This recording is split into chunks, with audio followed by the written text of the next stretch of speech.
Leicester City have a penalty kick in the 6th minute of injury time. Knockout takes, Almunia saves, knockout follows in, Almunia saves again. And now Watford are on the counter-attack. Forestieri. Oh, I don't believe this. Here's Hulk. Deeney.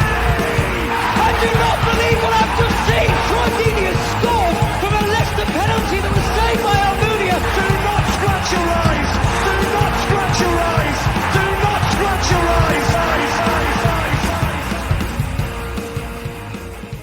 Hello and welcome to the Do Not Scratch Your Eyes podcast. Joining us for the opposition view this time round, Ian from the 4,000 Holes podcast. How are you? I am superb, thank you. Well, I'm saying that I'm freezing cold because it's cold everywhere, isn't it, these days? But other than that, other than the temperature, excellent, thank you. Yes. Wow. Pass me £20. I want to burn it for heat. Yeah, that's the way it goes. Exactly. Cheaper than my gas bill for sure. Yes. Now, you weren't known as the 4,000 Holes podcast last time we spoke to you, were you? Correct. As they say, it's hard to hit a moving target, so if we keep renaming. Yes. The website, the parent website, if such a thing, is brfcs.com, so Blackburn Rovers Football Club supporters. And I think as we experience with a number of people, that's quite a mouthful if you're not used to it. And part of the website is the fanzine 4,000 Holes, which has been sort of going since 1992. It went on hiatus and then was revived a few years ago by its current editor, who is one of our management team on brfcs.com. So a lot of people who write for the fanzine contributed to the podcast. And we nicked shamelessly a lot of ideas from the fanzine to make podcast items. So there was a certain synergy that was there. And the brand, I think the 4,000 Holes brand is stronger. So we decided on 1st of January this year that everything in 2023 onwards would be rebranded 4,000 Holes. We've got some new contributors as well, which is always nice, some new panelists and new hosts. So it's just re-energized us, which is no bad thing.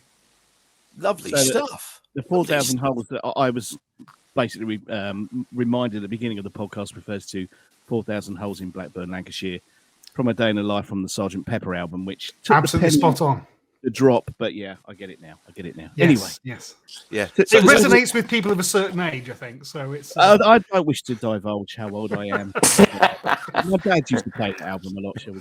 Your granddad, your great granddad. Yeah. Yes, exactly. Help me out here, Peter. Order of business. Let's get on with the the other stuff. Yes, yeah. Basically, if you saw 4,000 Holes and went Blackburn, Lancashire, well done. If you didn't, Louis Teixeira, go and look it up on Wikipedia. Why aren't we sponsored by Wikipedia? Because we're three old farts, and I'd like to think of yourself as the fourth of the Fab Four here, Ian. And we force poor old Louis to go off and Wikipedia and mine all of these pop culture references from the 1853s.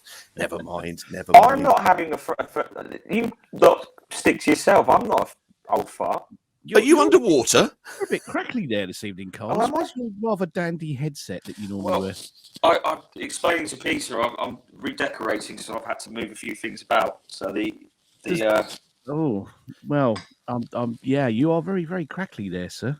You sound like SpongeBob SquarePants if he was still underwater. Do you know what I'm going to do? I'm going to vacate. You crack on, and I shall try something. Oh God! Oh, the excitement! Something's actually happening on this load of old shite. Wish me luck. In that case, what happens if we don't see you again? When do we send out the search? It's been lovely talking to you, Ian. All the best for the game. Cheers. Go and sort your life out. Honestly, technical problems with Carl. Typical. Anyway, sir, we last spoke to you when we were all really kind of bright and confident. I think we were making predictions that we were going to come up and play extremely well at Ewood Park, and that didn't happen. You were full of bravado and optimism. Well, hopefully we won't be this time round. Trust me. In fairness, we normally are, and then we sack a manager.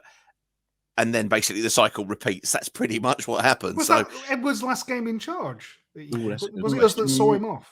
No, it wasn't. A 2-2. You know what it's like. You lose some games badly, and then you get the result where you go, oh well, we might keep him, and then we fire him. That seemed to be a really, really good day for you guys, clearly. And one of the things I thought we'd just like to kind of touch on, if that was all right, was one of the guys on the day and one of the players of your season and your everything that's gone forward has been Ben Brereton Diaz, who has been outstanding for you. Here's his career stats whilst he's been at Blackburn, but of course he's now going to be moving to Villarreal. His season stats so far again have been very, very impressive, and that puts him at the top of the goal scoring charts. But he is obviously moving on. So how are all of the Blackburn fans with him now? And obviously he's going to be staying until the end of the season. I'm presuming he's going on a free, something along those lines. Oh, yes. How is everybody with it? How are you thinking about replacing him? How are you still enjoying him whilst he's there? Well, the joke was in the January transfer window that we made, there were two transactions of note. We sold Diaz and we bought Brereton, because before he changed his name and went to Chile and played in Chile, he was having a really torrid time, I think it's fair to say. He hadn't really found his feet, and a lot of Rovers fans were sort of, shall we say, I'll be polite and say, weren't convinced of his value. He went away with Chile, which is a story and a movie, a potential movie in and of itself. And he came back completely changed. And of course, he had a fabulous season last year. Rovers exercised their 12-month option in his contract, and we assumed that they did that so they could sell him while he was at his peak. Because the much vaunted model at Blackburn these days is grow your own players or bring them in, develop them, sell them on. That's how we're going to survive and thrive as a club. But they didn't. They didn't get rid of him in the summer when he came back from Chile, and we thought, well, maybe it's January then. But in January, we were going well. So the fear was that we'd sell him. But Venke sort of said, no, we're sticking in here. We think we've got a chance of going up. Then we did our usual Tony Mowbray crash. So in the summer, the expectation was, well, we're bound to sell him in the summer. Now this is our last chance to cash in. But no, we didn't. And he's had a reasonable start to the season up until the World Cup. And then the World Cup break, it's almost like he's had conversations with his agent. His agent sort of said, well, I've got this offer, this offer, this offer. I'm surmising wildly here, as you can see. But quite right too. It's the only surmising we find acceptable. Wild-eyed. Let's have some gossip, but not based in fact. But one can only assume, based on his demeanour, he is distracted, shall we say, by what might be about to come. I think it's 11 games without a goal now. We played Wigan last night, and he had a glorious chance very early on, and just had no conviction whatsoever, none, as he was one-on-one with the keeper. He telegraphed where he was going to put the ball and basically passed it back to the goalkeeper. So he's not exactly in a rich vein of form. So we weaned ourselves off Diaz, and we've got Brereton back, which is a bit of a disappointment. I think there is, if you spoke to most level-headed Rovers fans, they sort of say, good luck to the lad. Personally, I'm delighted he's going abroad. It's not official yet that he's going to Villarreal. I think it's one of the worst kept secrets kind of thing. But we've not had the official notification. But I'm much happier that he went there. My fear was that he'd end up at Leeds or Everton and would disappear in a vortex of hell. And that would be the last that you ever saw of him. So nobody needs to end up at Everton. I mean, that's just, don't have nightmares, people. You don't have to go to Everton. Sorry, carry on. Yes. So I think with his Chile connections, improving his Spanish language capabilities, just generally being more in tune with that sort of style of continental football. I think that's a really good move for him. His partners just had their first child, so clearly he wanted sort of 6 months still at home to sort everything out. So it's hard to begrudge him, given the work that he put in, and particularly when he came back from Chile, he was just a completely different footballer. I wish him all the very best. However, we've still got a lot of football to play. Yeah, there's still, another 16, 17 games, and we need Diaz back because Brereton ain't cutting the mustard. So we really need him to get back, get his shooting boots back. Our XG, I think, is the lowest in the division, and that's not a surprise to anyone who watches us regularly. We do not create chances. Our conversion rate, I think Sky quoted last night that we're in the top 5 or something of conversion rates in the division. So we create 2 chances a game, maybe score one of them, and then hang on grimly to win by a goal. That's been pretty much the model of the season. So if Ben doesn't score, we've got serious problems. And he is the one forward capable of pinging one in from outside the area or just doing something magical that unlocks the defence. So it's a resigned sort of like feeling that we knew this day was coming. It's getting ever closer, but we've got a lot of football to play, Ben. It'd be really good if you could just pull your finger out a bit. That's fair enough. Well, he's on 10 goals, including one in the EFL Cup. Your other top scorers are all kind of sitting on 3. Who's going to step up and replace him? And then we'll get onto the assists after this.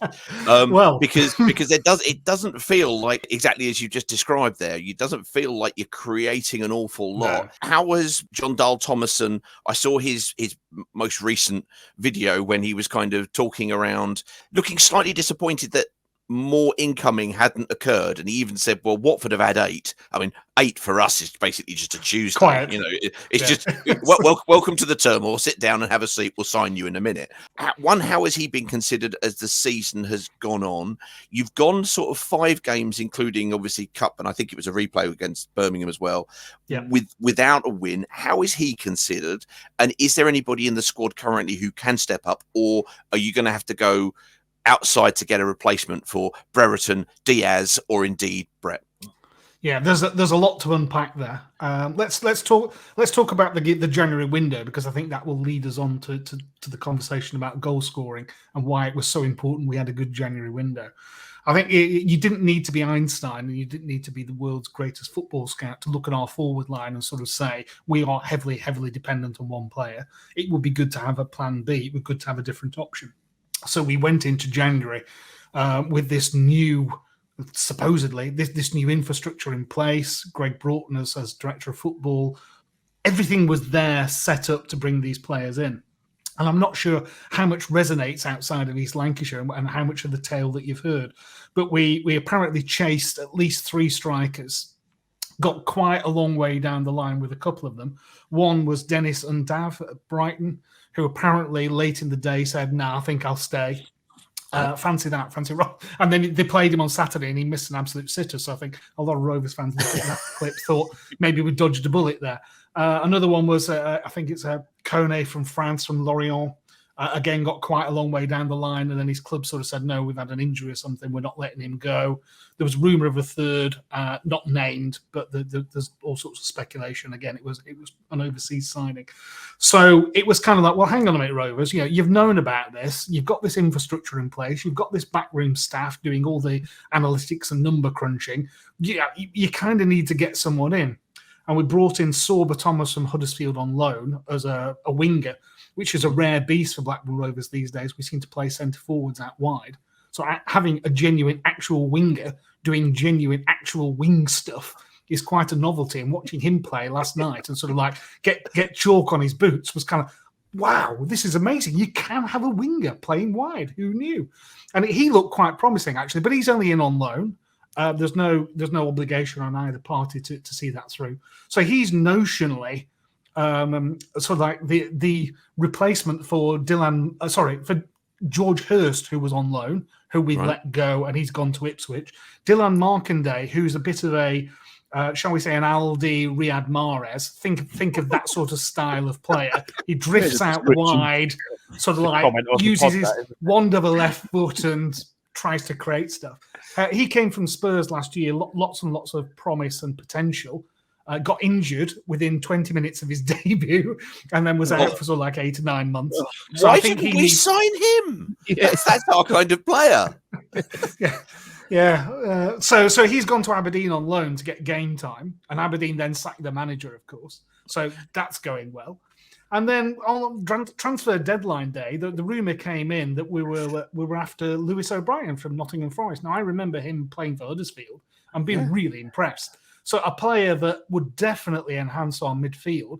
Well, we might not get a striker, but if you've got someone creative in midfield, you might be able to make most of what we've got and all the rest of it. As I say, I'm not sure how far this story resonates, but we didn't send the paperwork in time. There was a cock-up. Not only with him, but with a 19-year-old kid we were trying to sign from Rochdale as well. Rochdale, who were incredibly cash-strapped, and had anticipated this cash coming in from Blackburn Rovers to basically keep them going. And there was something, the story that we've heard is that there was some boxes on the form for Brierley that he was supposed to have ticked around ethnicity.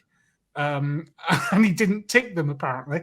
Nobody at Rovers noticed this. They sent the forms in, and the league said, nah, computer says no, sorry, mate. And the story with Lewis O'Brien is just absolutely extraordinary. He was in training with Nottingham Forest. Greg Brereton arranged to meet him at a hotel in Manchester. He went for his medical in Manchester. Then they sort of said, we'll get you over to the ground, to the training ground, then we can do all the socials, the media, and that sort of stuff. And there was the deal that was struck was he came on loan, and we had an obligation to buy him for £10 million if we're promoted. So that's fine, 10 million quid if you promoted to the Premier League. It would have been a club record signing for Rovers. And because this clause had been inserted, apparently when we sent the paperwork to the league, they said, yes, you've got an obligation to buy him if you're promoted, but it says nothing here about what happens if you're relegated. Well, no, it doesn't. Oh, well, we need that covering off. So they sent the paperwork back, apparently. So we missed the deadline. So we're appealing it, allegedly, though no club has ever been successful in an appeal because apparently it's all the other clubs in the division that decide, well, why are you going to give Blackburn a concession? So that's just not going to happen. So Lewis O'Brien hasn't been named in Nottingham Forest squad. So he's now on hiatus, I suppose, for the rest of the season. This poor 19-year-old kid, Ethan Brierley, stuck at Rochdale. Apparently, we have done some sort of shenanigans that has meant we've given Rochdale some money in return for a commitment, so their immediate cash flow crisis is over. But he will join us in the summer. So good old Blackburn Rovers there, saving the day. Yeah. So this wonderful new infrastructure that's supposed to deliver all these top quality players has failed miserably at the first time of asking. Brilliant. So we come out of the window without the striker that we needed, with our best centre-half injured, and our midfield woefully out of form. And from the graphic that you've just shown, who scores the goals? Well, in reality, I guess, in the absence of Brereton Diaz, we look on Bradley Dack to step up because he's the only person at the moment that has a spark of creativity that can do something unorthodox, can ghost into positions and make himself dangerous. The next likely candidate on that list is Tyrese Dolan, but for some reason JDT isn't picking him. He's not getting the game time, so I don't know whether there's a bit of a Pep Guardiola situation going on there, whether he thinks he's overweight or he's not playing in the style that he wants, but he's not getting the game time. But he's probably the next best candidate, but it's a big hole that Brereton Diaz will leave. So if he doesn't recover his form, it could be a really ugly last third of the season, where we exhibit relegation form and slowly and inexorably drift down the way. I think you asked me about thoughts of the fans on JDT, so let me finish with that. It's really dull football. It's really, really dull.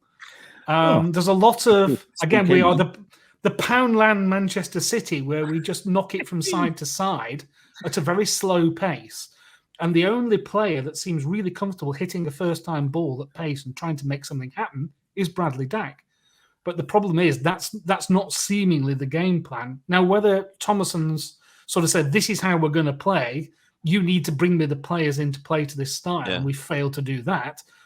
But if that is the case, we need a different way of playing because, as I said, our XG is so low. Basically, if we do get a shot away, it kind of has to go in, because it could be another 40 or 50 minutes before we have another shot. And that's not really sustainable. So the fans, I think, are a bit wary of the style of play, with some justification. When we've won, we've invariably hung on. We've defied statistics in a lot of our games. We've not really taken anybody to the cleaners, but we have been hammered and taken apart by the mighty Preston North End at home and Rotherham United away. Yeah. And those are not results that you want to look on and give you any sort of encouragement whatsoever. So the jury's out, but I think the transfer window debacle has absolved Thomason of a lot of blame for what's about to happen in the second half, the last third of the season, because we haven't given him the tools to do the job. And what he's left with is a right hodgepodge, frankly. So apart from that, it's all good. I've got to say, Ian, you've made me feel rather good about the upcoming game after explaining all that to me. Thank you. Well, we're in a mess. We are in a mess because we are exhibiting relegation form right now, and it's just lucky. It's just fortunate that we've got the points on the board. Yeah, if we'd had 10 points fewer, we'd be sort of saying, well, where are we going to get 16 or 17 points from to stay up on this form? We'd really be looking over our shoulders. Yeah, as it is, you sort of think, well, between now and the end of the season, we're going to win at least 3 or 4 games. So, there's no worry about relegation. And from that side of things, it's good. But we look a right hodgepodge on the field, a right mess at the moment. Wow. It says so much. It says on Saturday, isn't it? That's what's going to happen. You're going to beat us 3 at home, and oh yeah. Well, it's really interesting because Watford, we're in the playoff positions. You are just outside in 7th. We are, and and we're on like +3 for goal difference. I thought that's ridiculous. And I look at you, you're on -4. So your whole point about we don't score many, but when we have it, we don't let many in. If we just take a look at the assists, because again, Ben Brereton Diaz is at the top of that with 4. You mentioned earlier on, is it Tyree Stolen has also got 4. Ryan Hedges has got 4 assists. These are, and then you've got Tyler Morton with 2, and then you've got basically you've got 9 players with 1 assist. It really feels like there isn't exactly as you've just sort of described there isn't necessarily a formation or a way of creating, and therefore it's going to be an awful lot to replace Brereton or Diaz. I forget which one was good and which one was rubbish now. Diaz is good, yes. Diaz is good. The Chilean is good, yes. The Chilean is good, yes. The other one is just anyway.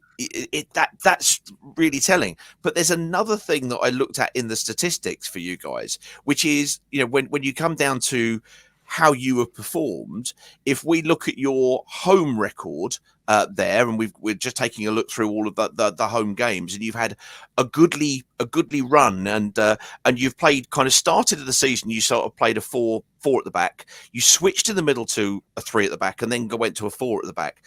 But a good amount of wins that you've had at home, and we'll have a look at those actual figures. Then when we switch to away, it seems to be far less comprehensive. It seems to be almost a psychological thing in terms of when you're on the road. But again, we've seen this start with a 4, switch to a 3, and now we're back to a 4. Now, if we compare and contrast, therefore, your home stats and your away stats, at home you've played 14 games and you basically picked up 2 points per game. Away, you played 15 games and you picked up literally just over 1 point a game. So you've had 9 wins at home, 1 draw, and 4 losses, scored 20, conceded 13. Away, scored 15, won 5, drawn 1, lost 9, scored 11, conceded 22. Is it a real kind of Jekyll and Hyde situation when you go home and away? Or is that just a stat that you're just going, that's just the story of the season? The stat that worries me on that one is if you look, we're scoring roughly a goal a game. So, 31 goals from 29 games. So your defence has to be absolutely on the button every single game to give yourself a chance of getting a point. And that's the rub of our season. So until we drew against Bristol City, I think it was, and we'd had that amazing stat where we just hadn't drawn a game all season in the league. If we scored, we won. And if we conceded, we lost. It was as black and white, as binary as that. Yeah. And I can only think that it's kind of like, well, we've got one way of playing and we don't know how to react when the opposition do something that we can't cope with. So I think the thing that lost Thomas an awful lot of goodwill was on Sunday, the 13th of November, and I can point to this with extreme precision. Wow. Midday.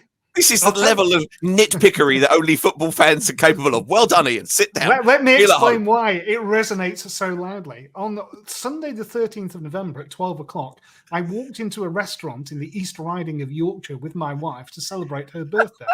Right. A few moments later, a match kicked off at Turf Moor against our nearest and dearest. So they are our Luton, as Luton are to you, if we won that game, we would have gone into the World Cup break on top of the champion. That was what was at play. So as I walked into this pub, nay bar, nay restaurant in the East Riding of Yorkshire, in the middle of nowhere, no phone signal, I thought, fantastic. I can't find out the score, even if I want to. I will just put my phone in my pocket and I will enjoy the company of my good lady wife on her birthday, and we shall have a fine meal. And it was really good. And if you ever go to Hull away, let me know and I'll tell you where to go. Really, really excellent. So 2.5 hours later, we get in the car and we set off to come back. And eventually, you see the 1 bar moves to 2 bars. Like, my phone's got a signal now. What do I do? And my wife said, "You want to know the score, don't you?" I said, "Well, I do and I don't." It's like Schrodinger's cat, isn't it? The minute you tell me. And she said, "I'm going to have a look then and I'll tell you." So she picked her phone up and she went through. She said, "Okay." She said, "Do you want to have a guess what the score is?" And I said, and I jest not, I said, "They've beaten us 3-0, haven't they?" And she said, Yeah, they have. And it was kind of like, that's what I feared, that they'd take us apart. So when I got home, I looked at the team that Thomason had picked, and it was as if he'd drawn the names out of a hat. And people, social media was then alight with, what on earth is he thinking about? Where's the logic here? So that lost him a lot of goodwill. The great thing was we went into the World Cup, so you'd almost like got a decontamination period where people could sort of like decompress and sort of like just get themselves, well, they come back after the World Cup with a game at home against our other nearest and dearest rivals, sort of like west of Blackburn. That's Preston. And they hammer us 4-1 at home. So going into the World Cup, you lose to your nearest and dearest from the east side of Lancashire and get hammered. You come back after the World Cup and Preston do us. So that was it then, kind of like all bets were off. And we've been rotten since. We've had a couple of extraordinary results which have bucked the trend, but we've been rotten, fundamentally rotten. And I think, the phrase regression to the mean springs to mind. If we don't start creating chances, we're just going to slip down that table. And my pre-season prediction of, I think we'll finish 14th, is starting to look optimistic. Because you look at how condensed the division is. It's a nuts division for starters. Crazy. If somebody can win 3 or 4 games on the spin now, they could almost like go from relegation to playoffs in no time at all. It's anybody down, I mean, maybe even potentially down as far as QPR in 14th will think that they're in with a shot of hitting the playoffs, and you don't need that remarkable run of form. So we could easily drop down that list as teams start to win and jump above us and find ourselves ending the season in 16th or 17th. Now, if you'd said at the start of the season you're predicting 14th, will you shake hands on 16th now? Given the turmoil that we've had last summer, I probably would have. But having seen us buck the trend and climb up to the top for the 3rd consecutive season and then throw it away for the 3rd consecutive season, that's the bit that sticks in the craw. The bit that we just haven't, as a club, aligned to the opportunity that's presented itself. And it's tough to win promotion out of this division. Really, really tough when you haven't got parachute payments and you're as badly run as we are. It's really bloody tough. So it's really annoying as a supporter. To quote the band James and their famous "Hits It Down," if I hadn't seen such riches, I could live with being poor. There we go. You won't believe this. I wrote an article in 4,000 Holes using that lyric as inspiration. Bloody hell. There you go. It's almost like you've been doing your homework to such a level. I shall have to send you a copy, but exactly that. Yeah. That's coincidence. No, that'll be coincidence. That won't be research. For sure. I went to school. I went to school with somebody who ended up producing a James album. He showed no musical capability at all, was really good at rugby, then left school, and then was a musical genius. Bastard, I hate these people. There you go. So yes, that phrase encapsulates it quite beautifully. We are taunted every year in the first half of the season, it seems, only to throw it away by having a really, really abysmal January window. But as I say, even by Rovers standards, not registering 2 players in time is plumbing new depths of incompetence. But, I thought we were bad. There you go. My work here is just to make you feel better about your football. They say there's always someone worse off than yourself, and quite often we find them on our podcast. It's one of those things you go. I mean, you want to speak to Blackpool fans? My God. Yeah, no, they really are. That was a tale of woe. That was, yeah. Well, they'll get 3 points off us in a couple of weeks' time, so I'm not feeling too sorry for them. They've had 6 off us this season. Have they really? Crikey. Yeah, they have. Yeah. Is that sorry? Right? No. Should we? Oh shit! No, we beat them 2-0 at home, didn't we? Yes, we sorry. did. No. It's been equal. Sorry. Yeah. I'll cut that bit on the audio. Justin's just Yeah, trying to get you yeah, of course we will. Justin- I yeah, will. Yes. not.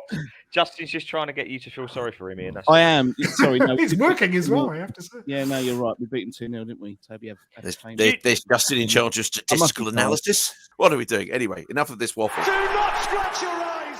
We have, Ian, you will like this. We always have a stupid graphic, and you think that was it. You are wrong. Today's graphic is brought to you by stupidity because we just can.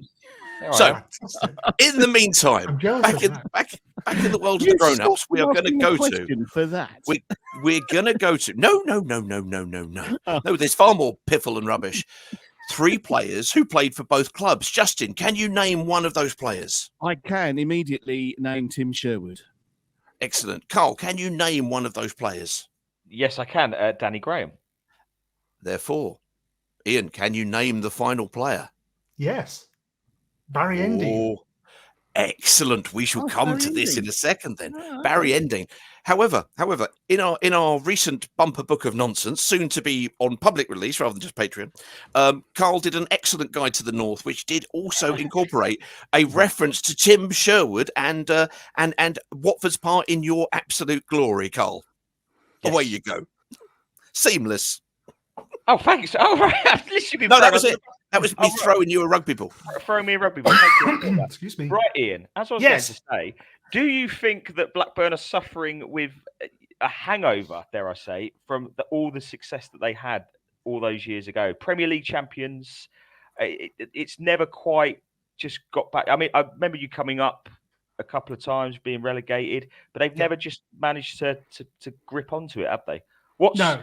What's the sort of feeling around I guess the fan base, the club, in terms of that history? Depends how old you are, is the answer to Yeah. that question. So, if you're of my age and my generation, you will have seen rags to riches. Mm. Yeah. So, going back to the James lyric, it's kind of like I remember the hard times. I remember going to Vicarage Road in the mid-70s to watch third division game, and then 20 We years apologise. later winning. 20 years later, winning the league was just beyond my wildest dreams. So I think if you saw us win the league and rising through the divisions to do it, I think you always thought this can't last. This is too good to be true. I think the bit that I find most frustrating is there was a terrific legacy left and we squandered it. I think that's the issue. So we won the League Cup in 2002, and that was kind of like the good times coming back. We had Graham Souness and Mark Hughes, who put together 2 really terrific sides. And it's really only at the back end of the noughties that things started to go really badly wrong. And then Venky's bought us. And frankly, the less said about their first few years in charge, the better. I think that's what's hindered us. But now it's been over 10 years since they've owned us. So let's say that someone born in 2000 was too young to see us win the League Cup, has started going maybe at the age of 8 or 9, saw us get relegated. I don't know whether it resonates as much with a child of that age. They now see these owners basically bankrolling us to the tune of 17 or 18 million quid a year and think, well, fair play on them. They're keeping my club going. And if the second tier is where we belong and we're up there in the playoffs, well, that's as good as it can be. And to a certain extent, if you'd asked the 11-year-old me back in the mid-70s, would I be happy with being in the top 6 or 7 of the second tier? I'd have snapped your hands off because you just didn't think. So it depends what your frame of reference is the answer to that question, and what you consider to be our natural position. So, the title win was obviously a freak. It was just a confluence of events all coming together. If we hadn't have won it that year, clearly we'd never have got back again. Were we going to stay at the top? Well, no, because our gates and our infrastructure and everything isn't geared. I don't know whether I mentioned this last time I was on with you guys, but I always saw us as being a Northern Queen's Park Rangers. You're gonna sort of like bounce between the top 2 divisions. Hopefully, when you've got some decent players, you play some entertaining football, and you might get to a cup final every 8 or 9 years, say, something like that. That's kind of where I pitched our natural position to be. Winning the league was clearly above that. Winning the League Cup was on par with that. And even under Allardyce, we're never going to get relegated under him. It's only when he was sacked and the awful man that is Steve Keane was given the job that things started to go awry, and we wasted our parachute payments, and we find ourselves now in a situation where, when opportunities like the last 2 or 3 years arise, where you're in the shout in January, you're just looking for somebody somewhere to sort of say, right, come on, we're going to go for this. This is our chance. And we see the likes of Burnley getting up there, dare I mention it, on similar gates to us, with an inferior ground to us, and doing very well. We see the likes of Luton now above us in the table, and thinking, well, crikey, that will resonate with you guys. Having Luton above you in the league table, as the hashtag has it, teams like Luton. And there are smaller clubs than us that have achieved far more with less resources than we have. So there is a sense of frustration, I think, irrespective of the generation. But whether that league title win, with every passing year, that league title win and League Cup win even become distant memories. What a team! I was a great team. Yeah, great team. They were superb, that team. I have a fond memory of David Batty and Graham Lasso beating the hell out of each other in a Champions League game. Moscow, yes. Yes, one of the club's finest moments. I was going to say. I think that epitomised everything that was going wrong. Once Dalglish said he was going upstairs, you kind of knew it was off. I suppose the only saving grace was that Shearer gave us another year, so we at least had another year to just marvel at his athletic prowess.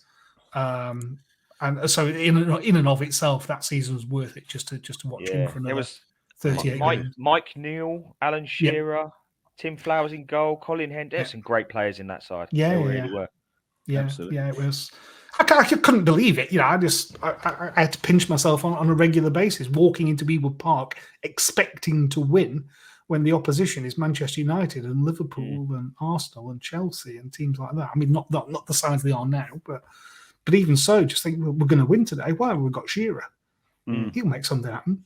Yeah. And 99 times out of 100 he did. It's just extraordinary times. Incredible. It was absolutely amazing. But talking about number 9s, and I mentioned earlier on, this gentleman, Barry Endine, and we talked about various things. Now, for anybody, whilst Louis Teixeira is currently busily trying to find him on Wikipedia, Louis, don't worry about it. We signed him. And he came down and scored a rather famous goal for us in the quarter-final when we beat Liverpool.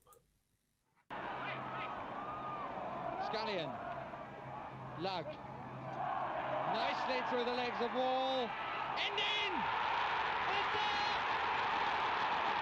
Barry Endine!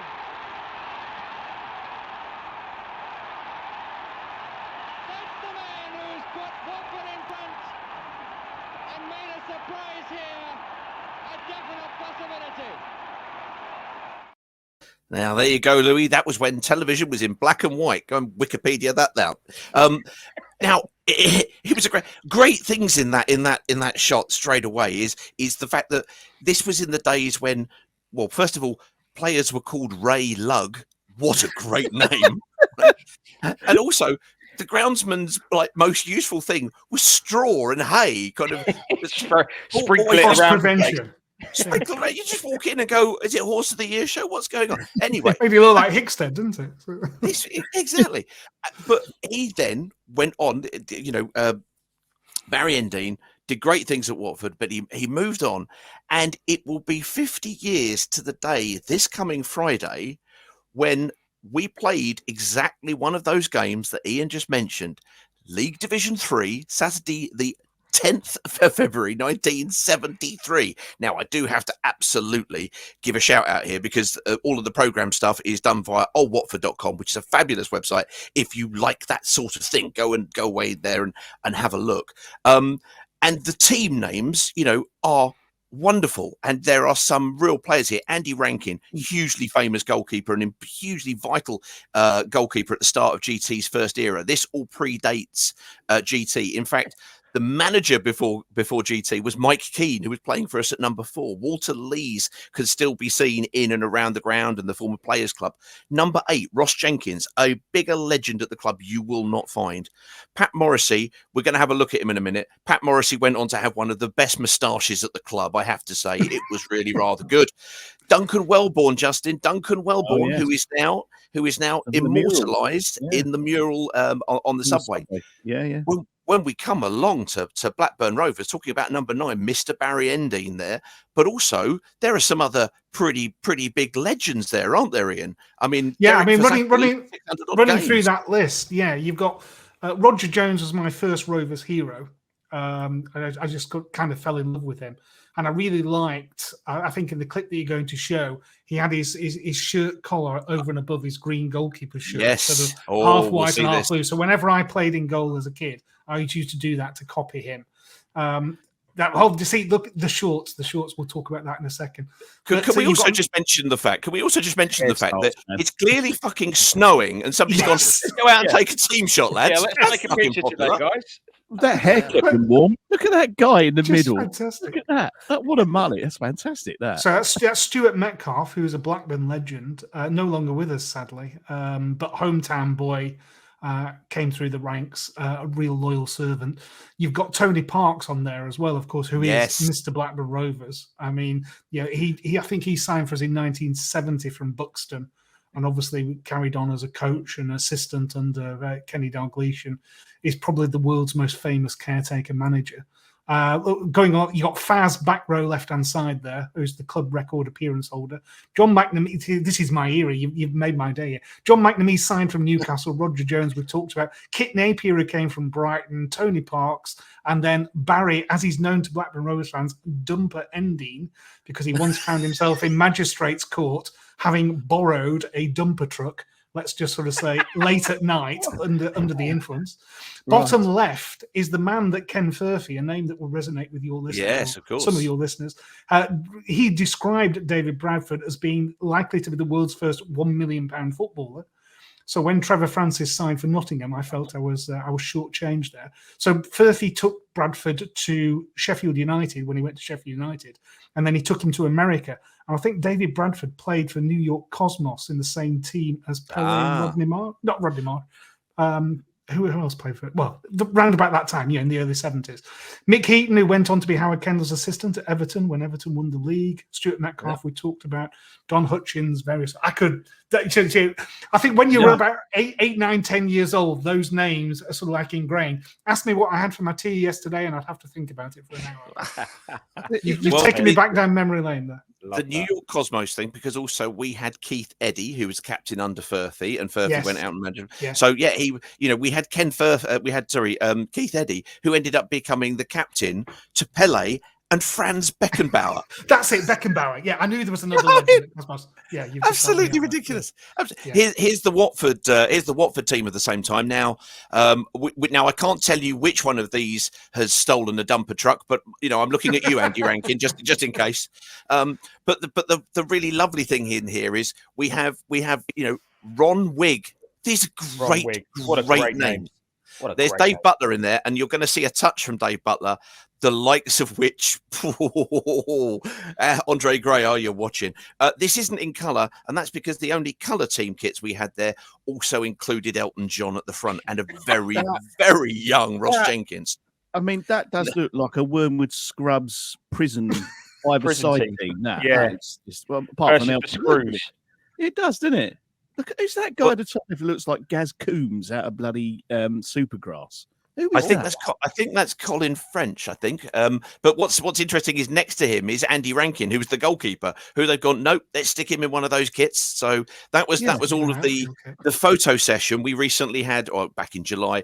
Elton John played a couple of games at the stadium, and it is that from that particular photo session that the wonderful mural that now basically kind of adorns Vicarage Road, I mean, it's on the actual stadium, is bought, which is wonderful. Now we're going to have a look at some highlights here of said game from 1973. But I do want to bring your attention to the fact that there are indeed some very, very interesting haircuts. There is a strange thing going on with the Blackburn goalkeepers collar. He's absolutely right. It's like, that doesn't work on any level. What's going on there? But I do actually absolutely have to ask you to look out for the referees and the linesmen, because you just don't see this kind of stuff anymore. Also, random detritus litting around the ground. It's all very, very nice indeed. Ladies and gentlemen, I give you Watford versus Blackburn from the 10th of February 1973. And now it's with Parks to Hutchins, forward for Kit Napier, formerly with Brighton. Might have opened up a scoring position there, and there with a shot, and it's there. Well, there was certainly a deflection. There's Barry Endine. There's Barry Endine scoring the first. The man who is being congratulated. The goalkeeper's on a beach there, look. Yep, yep, absolutely. Unfortunately, they had to go with sand because hay or straw weren't available. 1-0 with 6 minutes gone. Oh, I missed that old stand. Give him enough time to get to it because it was. I miss Brian Moore's commentary, I have to say. There's something about his Brian voice. Moore, yeah, great voice to me. Brian Moore's fabulous. Now, this is a goal. This is a goal worthy of all of your Premier League. Alan Shearer. Crossed inside again towards field. Hit first Oh, time. lovely, Yes! isn't it? Look at, did you notice the little ball boy behind the guy? Yeah. So Tony Field was another Furphy signing that he took to Sheffield United and then to America. So he played in the same Cosmos team that we're talking about. Look, ball boy. 2-0 to Blackburn. Is it a rookery end? Yeah, that's the rookery. The old, but that finish is wonderful. Now, you may suspect that Watford have been shit at penalties for only a short period of time. Great touch there from the Blackburn fullback. It might still go for Watford. Cheerio. The penalty area, and the referee has given a penalty. The referee has given a touch him. penalty. He's not having it, is he? Look at this. Number 11, Oh, the Farley, sideburn from that referee. was pushed Great, to isn't the he? ground, says Yeah, referee that's- Keith Siles. It's a bit soft, isn't it? Penalty wise. Needs to go to Have to say the VAR. referee was a good- We wouldn't have got that at 35 Reading on yards away Saturday. from that incident, but he Now, had all I'm no saying chance here at all. is a more mustachioed Pat Morrissey puts this one away. But here is a golden opportunity for Watford.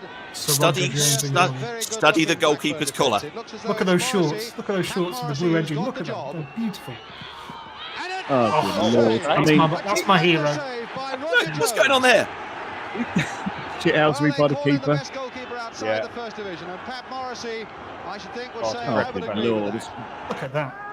James Didn't push it 2 mile away. an He hour. held on to it. Billy Yeah. Jennings, great player, went to West Ham, superb winger. And Morrissey, You think the first penalty was dodgy? yeah, pushing and shoving there, and Morrissey battling away. No. there, and the Oh, not he hasn't given given that. that, has he? He's not given that, has he? Is he given and the that? referee is going Look across at this. to the Look at. line Have you, for That the line have hasn't you got ever to seen a come out of linesman the like this red again? Even He looks like conceded she's to got be a out the red penalty, lion. or will it be a free kick to Blackburn? He's just done a milk round, hasn't he? And I think Look at those it's collars. a penalty. You could take off using Harry those Hill. collars. It's Harry Hill collars. Oh, Great touch from the ref. there, yeah. Great Well, parting. that must have been the That's point. Barry Endine going, no, I'm still Watford at heart. I'm bringing you down by. And I'm wondering whether touching you Morrissey lightly. will be entrusted with another penalty. I wouldn't There's two trust him with penalties another Watford will have penalty. had in the first 10 minutes of the second half. He's got a touch of the SARS And about him. Watford showing their Very much of the faith crouching in Pat kind of Morrissey. style there. Yes. None of this One jumping more up and time, star yeah. jumping. Things are going through his mind, and that time Oh, he's that's got it better. in.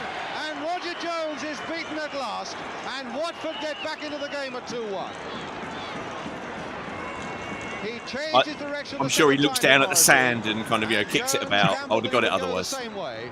Yeah. And Watford now Oh, dead-eyed get there. their goal. Watford 1, Blackburn 2. High and hopeful there. Look at this towards the touch. Watford penalty area. Ooh. Oh, brilliant. What an assist that is. dear. The mistake there Truce to by come. Trevor number Blacksmith. 2, Butler.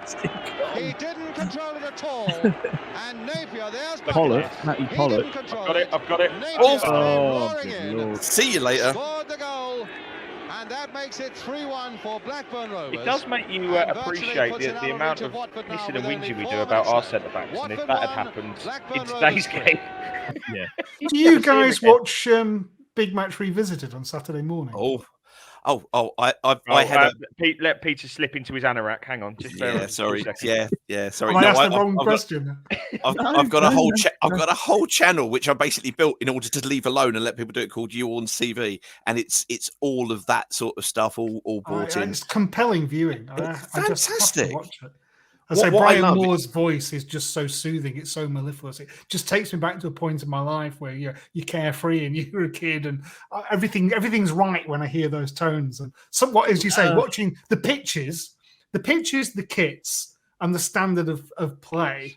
The size and shapes of some players that could be professional footballers in the 70s. Yeah. Barry Endine notwithstanding. Yeah. So the rubber hits the road, people. Let's go to the completely rubbish DNSYE Prediction League. Ian, you will have managed to forget about this whole load of old tripe, but we've kept going. Right, this is an absolute triumph of endurance over content. So congratulations. Yes. Yeah, I think so. Yeah, it's like doing. I mean, if you look down there, Blackpool, we had Richard Honey's postman as the opposition at one point.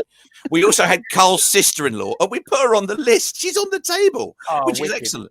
Now, to confuse things, to confuse, yeah, God, I still can't remember his surname. Right. The other thing is, how do we get away with this nonsense? Anyway, you will see that brfcs.com is resplendent on there with no score from either of you. So the really, really good news for everybody concerned here is that nobody here scored any points last time. So you never mind. Quick, you're on a roll, Peter. You're on a roll. Okay, Go let's just get this done. Yes, quickly. So as you can see, Justin is now 2 points clear. Carlos is in second place on 13, and the EFL are indeed bringing up the rear on 12. However, all things could change. Ian, sir, do you think the game is going to go 3-1 a la 50 years ago this Friday?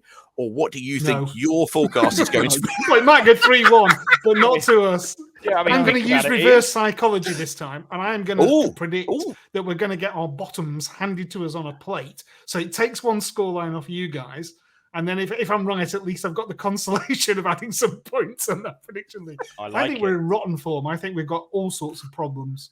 And if you score first, I really do fear that it could be 3 or 4. But I'm not going to predict. I'm not going to go as bad as that. I think you'll win. I think you'll win easily. So I say 2-0. 2-0. 2-0 has gone. We turn to normal services resumed. Carl in second place. Thank you. Carlos? It's good to be back. It's good to be back. When I say normal service has been resumed, I'm talking about the Wi-Fi as well as just the normal league positions. I mean, purely because I've had the opportunity to hear from Ian, I can only be confident going into this game. So I have to go for a Watford win, being at home. So I'm going to go for 3-0 to Watford. Oh, my Lord, there's some confidence going on here. Well, in fairness, we did draw 2-2 with Reading. Okay, so we come to leader of the pack, Justin. Yeah. Keeping on all the musical references. What are you going to go for? You might as well just go for your normal. No, I'm not, because I don't know if you've got that slide to hand earlier with the black, how they've got their points, not that one, the other, doesn't matter. But the away form was conceding 2 but scoring 1. Was it not?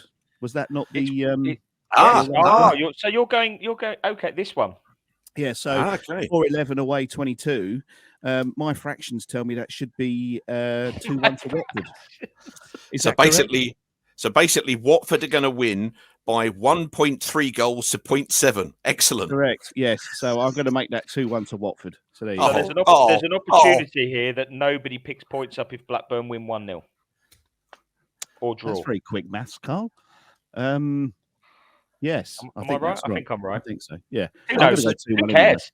Yeah. So, Justin, in whole numbers, so that everybody else can understand, I get the fact that, Rich WFC2, who refuses to use whole numbers under any circumstances, already knows exactly your scoreline, but you're going 2 goals to 1 to Watford. 3. You know what? Oh, this never goes well. Can I change? Can you change? No, you can't. You've absolutely committed yourself. Yeah. You're sitting there with your signed shirt as your little adornment to the left there. Look at this. No, that's it. So all of our kind of, as we know, really, really good at forecasting have gone for a Watford win. So we all know what that means. It'll be another 0-0 draw. Yeah. That's what I'm hoping. You've got to aspire to something, haven't you? Nice to have a dream. Absolutely. Well, we've been going for well over an hour here, Peter. So I think it may be time to sort of. On and off. 45 minutes of that, we're waiting for Peter to come back. But, yeah. Well, I can see some editing going on in both audio and video terms. There we go. Let's do on. this. Let's do this. Finish it. Point this graphic, and then let's round us off. Do not scratch your eyes. Brilliant. Well, Ian, listen, thank you for putting up with our technical issues and for joining us once again on Do Not Scratch Your Eyes. It's been lovely to talk to you again. Maybe we'll catch up with you next season, depending on where we finish in the league. I've got a feeling we probably will. So best of luck for the season, apart from Saturday, of course. And lovely to speak to you again. It's been great being on. Thanks a lot, chaps. Always enjoy our chats. And as you say, apart from Saturday, best of luck and all that sort of stuff. And I think you're right. I think our paths probably will be crossed next year. So all the best there. Yes. Yeah. Do not scratch your eyes.